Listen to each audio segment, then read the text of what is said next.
America, this about to go. I'm going 500, I'm out of control. But there's nowhere to go, and there's no way to slow. If I knew what I knew in the past, I would have been back down on your ass. Come on, homie, what happened? You niggas ain't breathing, you gasping. These niggas ain't ready for action.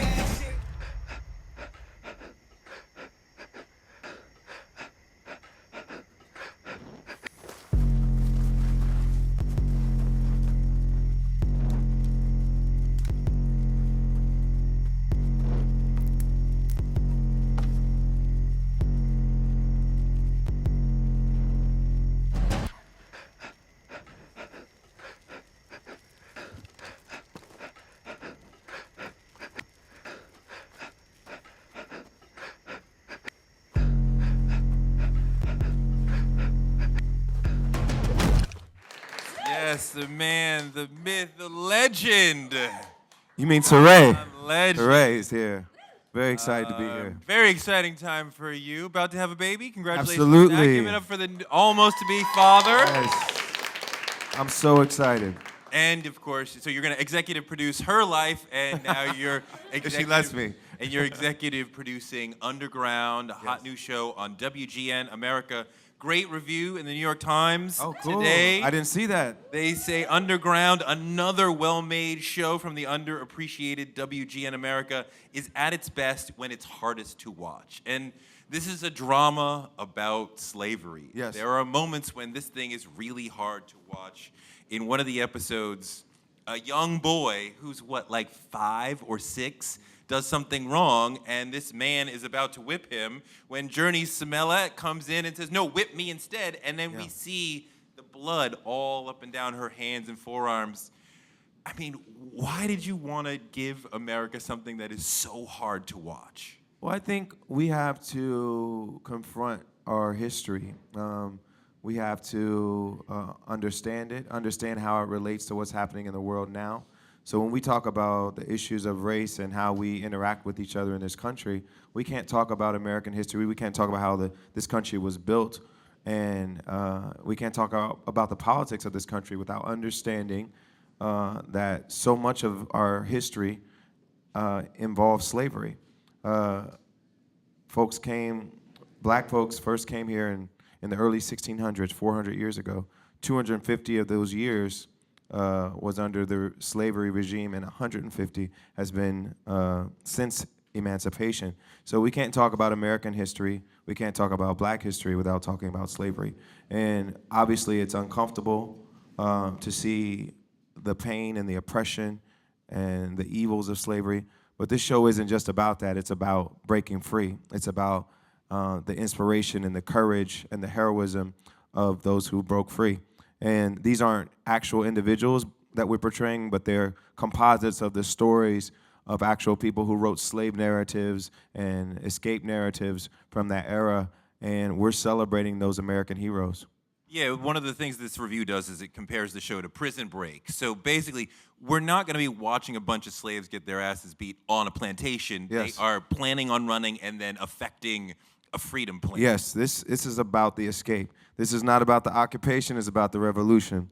And so we're going to watch the revolution happen. And it's pretty thrilling to see. But there's a lot of twists and turns, a lot of suspense. As you can imagine, if you think about being in Georgia on a plantation and then not really knowing how you're going to get to the north, going on foot most of the time, knowing that there's people who are paid to stop you from doing so, laws and the whole society is conspiring against you, and you're daring to do this courageous journey. So just think about the amount of suspense and intrigue and courage that we're going to see on this show when you think about those kinds of stories. When I was presented with the idea, I thought it was a brilliant idea for a show. Yeah, they brought it to you when it was already in motion? It was starting to happen already. The scripts, they sent me the first few scripts, and I was on the edge of my seat wondering what was going to happen in the next episode. And I just thought it would make great television, but it would also teach people about an important part of American history. I mean, I know we need to look at these sort of things and to deal with slavery. It's deep embedded in the DNA of America. But for me, watching this, it made me angry. And I imagine for a lot of white people, it might make them feel guilty or angry or disgusted. What do you feel when you're watching these scenes? I think anger is part of it, but I also think inspiration when you think about the depths of the oppression and the depths of the evil that these folks face, and the fact that they decided to do something courageous anyway, decided to do something that was against the odds anyway. And we can apply that to anything that we're going through today, and it's not nearly as oppressive now, but we're still fighting for justice in America, and we can take courage from their courage. We can be inspired by their heroism.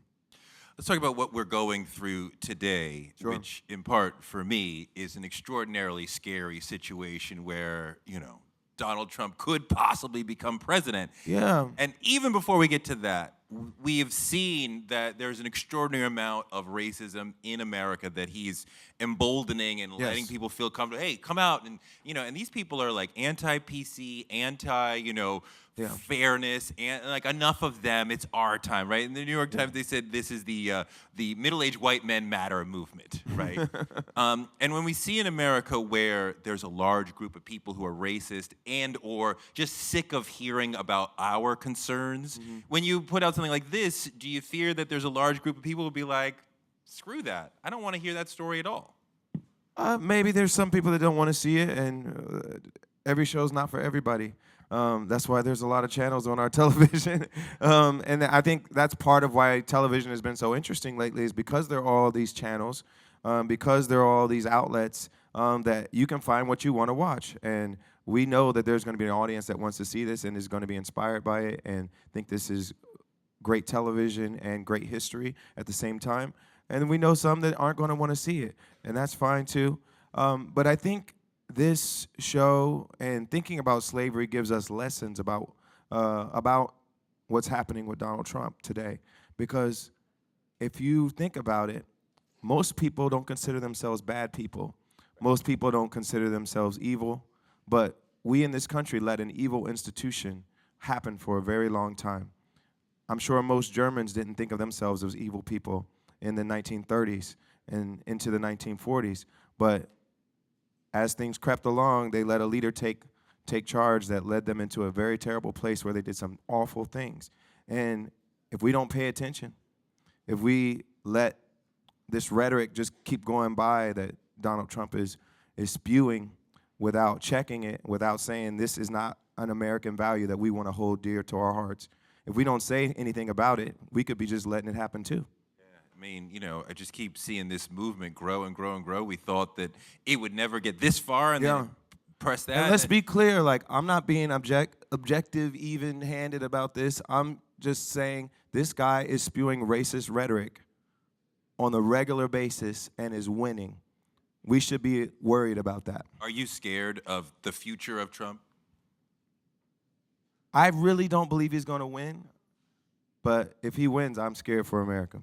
You don't believe he's going to win the presidency? The presidency. I think he'll win the Republican nomination. And I think that's already scary enough that that's going to happen. I mean, we see people spewing this rhetoric, but that he's winning spewing this rhetoric is like, wow. And be clear, 20% of his followers openly admitted to a pollster that they wished Emancipation Proclamation never happened.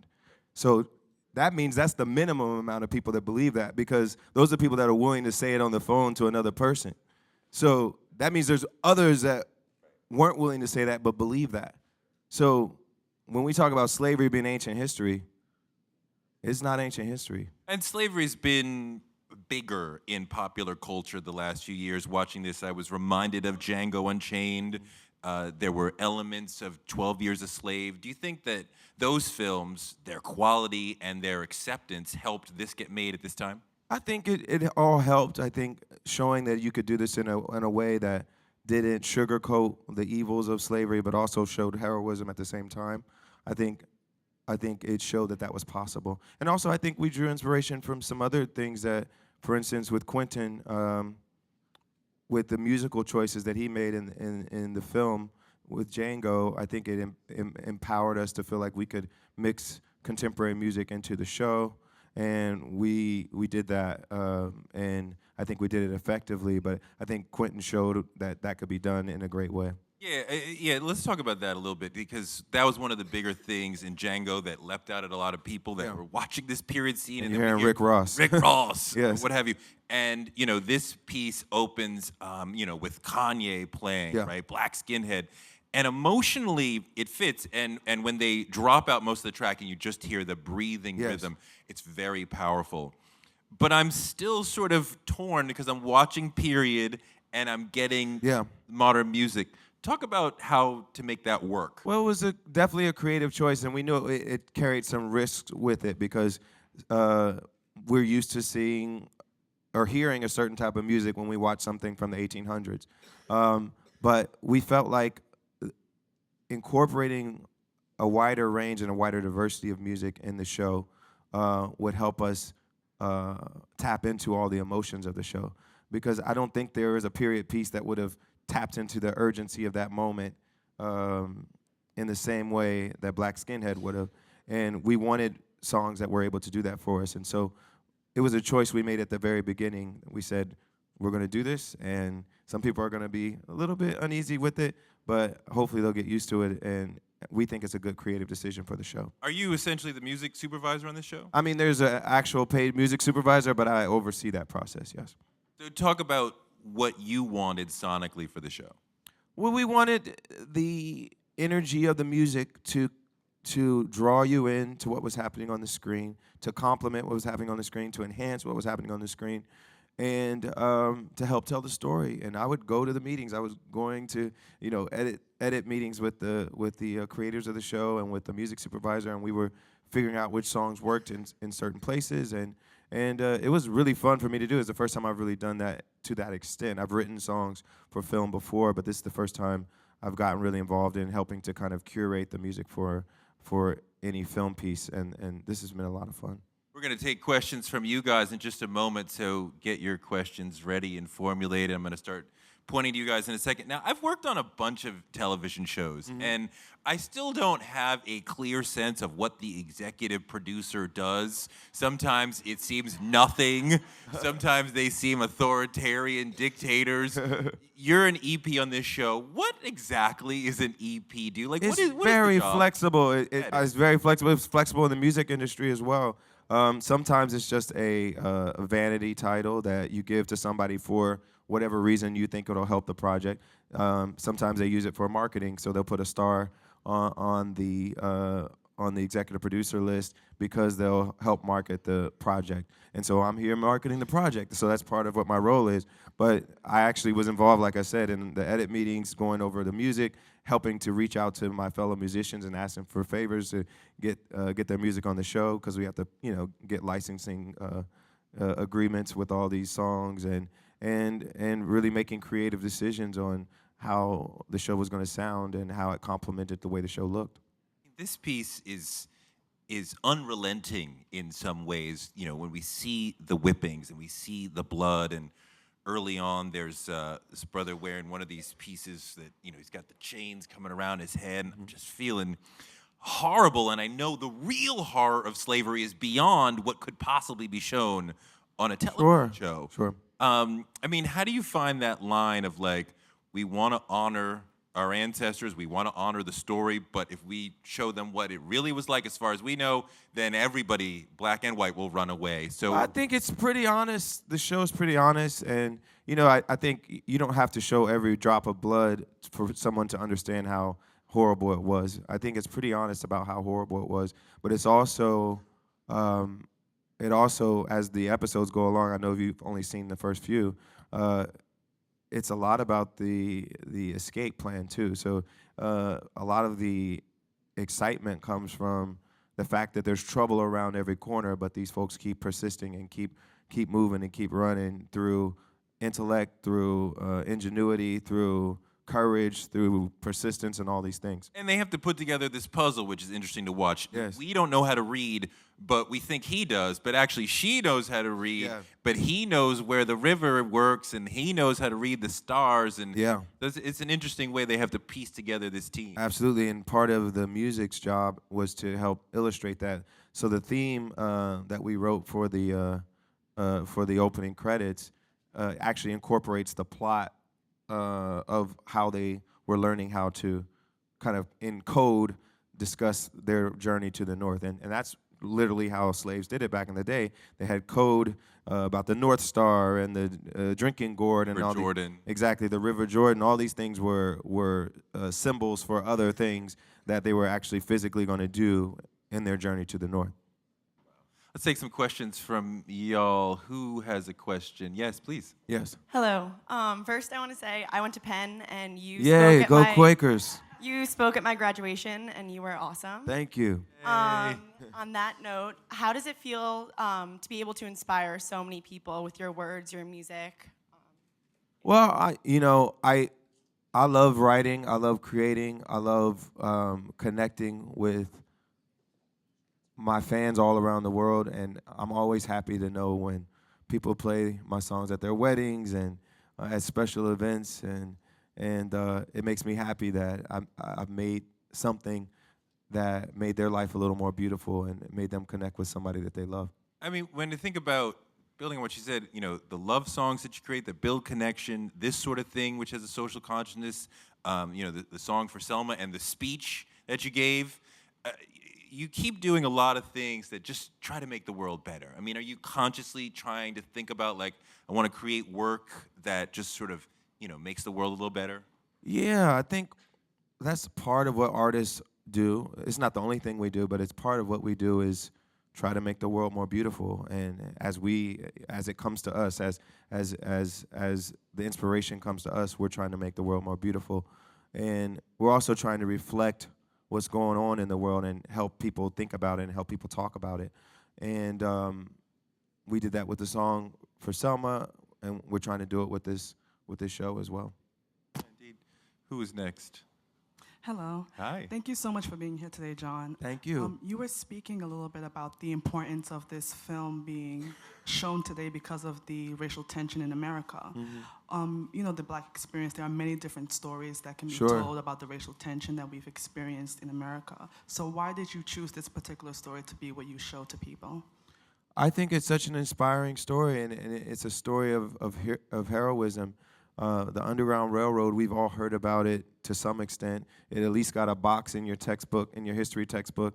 But there's so much narrative that hasn't been told on a broader scale, and I think giving it this treatment in a 10 episode season and hopefully multi-season series really helps us understand how heroic these people were. This story is not gone. There have been some interesting books that came out recently about how the American economy was built on slavery at a time Yes. when cotton was the world's biggest product. Yes. And so transforming the American economy, we would not have become the economic global power without it. Absolutely. So much of how this country was built, both the economy, the physical buildings, the White House, for instance, where our first black president lives, was built in large part by slaves. And so much of our history is woven into this that we can't not tell these stories. I know they talked about, some of the folks on Empire talked about, they had a hard time getting advertisers for the first season because it was this all-black show. This is a similarly predominantly black show, difficult subject. Have advertisers been reticent? Well, I'm not on the sales side, so I don't really know exactly what's happening with advertising sales, but I know the network is very behind the show. They've been advertising it all over. Whenever I'm watching other networks, I'm seeing the advertisements. I'm seeing the billboards everywhere, so I think they really believe in the show. And I think, honestly, the success of Empire has been helpful to other black shows. The success of Blackish, the success of other black shows that show a wide range of the black experience, show that we watch shows, that we're an important audience, and other folks watch shows that star us, and it's not just black folks watching black folks. And then we also, with social media, I think we amplify a lot of shows, and a lot of networks are seeing that happen, and they all want to make money, they all want to do well, and they're seeing that it's good business to feature diverse casts Indeed. Who else and got a interesting question? stories. Yes. Hi, John. Thank you for being here. Thank you for the work that you do and keep doing it. Keep Thank inspiring you. people. Really appreciate it. But my question is for the artist. And a friend and I had this debate and we couldn't decide. But of all the albums that you've made, which one is your favorite and why? You and your friend were arguing about which one is John's favorite. Not his best, but What's your favorite? I want to know. But Okay. what's yours? My favorite is probably Once Again, which is my second album. And Love in the Future, I think, is right there. But and then Get Lifted is probably my third favorite. I don't count the Wake Up album with the Roots because I consider that kind of a separate thing. But among my solo albums, I would say Once Again, Love in the Future, Get Lifted, Evolver. Are you working on an album now? Oh, yeah, it's very close. It'll come out this year? It'll come out this year. This year, third quarter, fourth quarter? Probably third quarter. You're going to do one of those surprise releases? I don't know about that. Oh, surprise! John Legend dropped an album last night. Yeah, I don't know. I don't know if I. It's hard to pull that off. I feel like Beyonce pulled it off, and a few others have, but it's difficult to pull that off. That old school put out a single. Yeah. Put out a video, let you know. Yeah, it's hard to know though because we've seen so many models of success. With Beyonce, obviously it worked to just surprise everybody and put it out. But you've seen Adele put out a single, even though it wasn't a long amount of time between the single and the album. Taylor Swift did the same thing. So different artists have succeeded with different models. So we're thinking about that now. Who's got one last question for John Legend? Hello, John. Thank you for being here. Which particular civil rights leader did you look up to growing up? And if you had a chance to interview them, what would be the number one question you'll ask them? Ooh, tough question. That's a good. That's great. Obviously, we all grow up learning about Dr. King, and I think I really loved him and read a lot about him as a kid. And so I probably read about him more and looked up to him more than any other civil rights leader. But I also did a lot of reading about other people. I read about Frederick Douglass. I read about Harriet Tubman. These were people who were alive during the era of this show, and they were abolitionists. They were, and Harriet Tubman actually physically was going back and forth on the Underground Railroad to rescue people from slavery. And so she's really part of the inspiration for why this series even exists. And a lot of folks are talking about having the first woman on a U.S. currency, and a lot of folks are talking about her as a possibility. And she is truly an American hero. And so particularly when it comes to this show, I think she's a huge inspiration for us and for me personally. The show is called Underground. Yes. It premieres tonight. Tonight on WGN America. at WGN 10 America. p.m. What time? 10 p.m. 10 p.m. John Legend. Thank you. Give it up for John.